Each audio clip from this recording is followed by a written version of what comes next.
Here I am, once again, in your hand or in your living room, wherever you choose. And in today's video, I'm going to be showing you what's in my bag. What do I take when I head out to survive the city? Here we go. What's in my bag? This is the bag that I'm going to take on this adventure, and it is 35 litres. So it's a lot bigger than my other bag. The other bag that I've got is only like a 15 litre backpack or maybe a 20 litre backpack. This is more like a hiking pack. The reason I'm taking this is I'm going to be a couple of days out there in the city, and I need to take everything to keep me alive and keep me warm because we're nearly in winter here. Okay, so in here I've got my winter clothes, and I pack them into this compression sack because it's just a little bit easier. And if I know when I grab that out of my backpack that I'm just grabbing my warm clothes, that's because if I get cold or I get wet, I'm going to want to know how to get a hold of these as quick as possible, even in the dark. So it's like a singlet. It's like a really thin layer, like, what do you call it, thermal, yeah, extra pair of socks, microfiber towel, possum and merino beanie, possum and merino socks, possum and merino fingerless gloves. Now the reason I'm using possum and merino, it's extremely warm, and that's just a pure merino sweater, and that's about all that's in there. I think there's a pack of tissues in there as well. So those are all my warm clothes. Now I'm not wearing those because it's still pretty hot during the day. I'm going to be moving around because I'm going to be on the kick scooter. So, hammock. There's a video showing this that's coming out tomorrow, so stay tuned for that. But yeah, just a travel hammock, and nice and light, easy to put up. That's what I'm going to sleep in. Now if it rains, hike a fly goes over top of the hammock, keep me from getting wet. Very, very important. Insulated mat from Climate, Static V, very good. Packs down small, doesn't weigh very much, easy to inflate, and very, very warm. If you're sleeping on this on the ground, you can do that, but if you put this into a hammock, again, very comfortable and warm, and that's important. Now, what else? A pair of jandals in there. Why do I have those? That's in case I need to take a shower in a public facility like a swimming pool complex or something, and I do not want to step on the floor. So there you go, and that's all that's in the big pocket of that pack. That just leaves this pocket, right? Okay, can you guess what it is? It's a raincoat and a sleeping bag. Why do I wrap the sleeping bag in the raincoat? Because if it rains on me when I'm out there and I get caught in the rain and my backpack gets soaked, that will keep my sleeping bag nice and dry. There you go. Good tip, huh?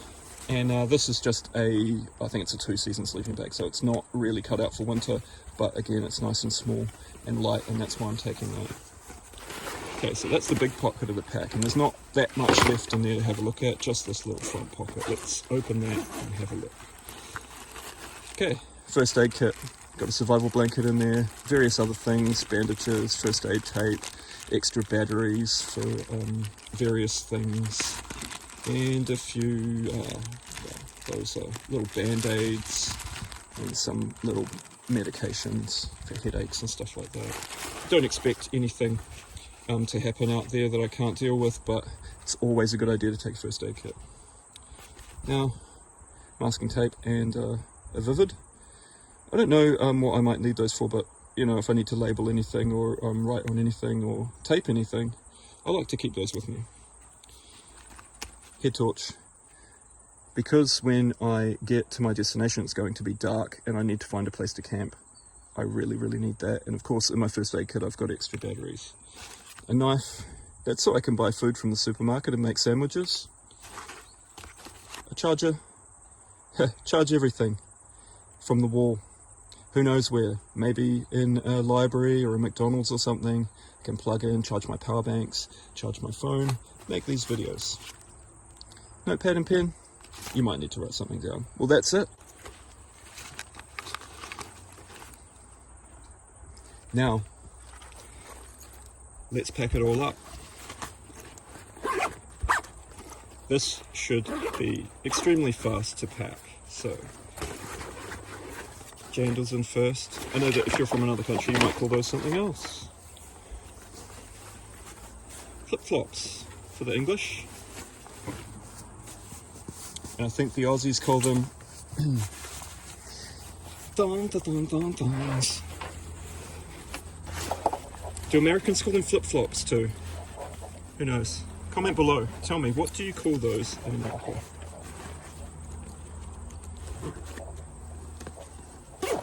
Okay.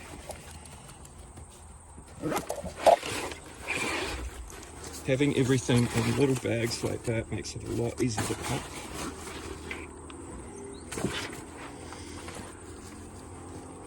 Is there anything missing from my pack? Comment below and let me know. What do you take? What's your number one item? And what should I add or take out of here? Is there anything unnecessary?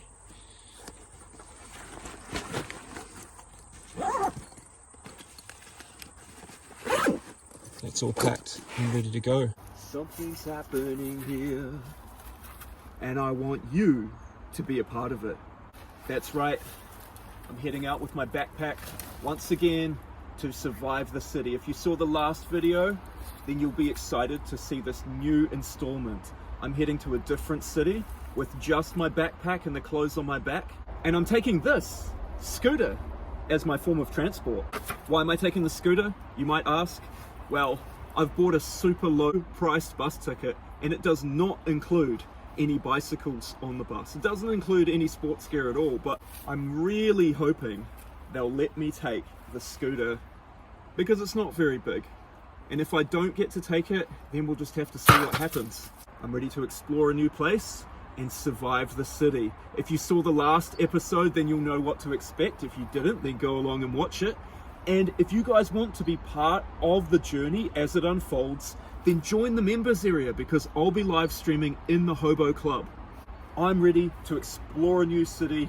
Will you come along with me? It's time to survive the city.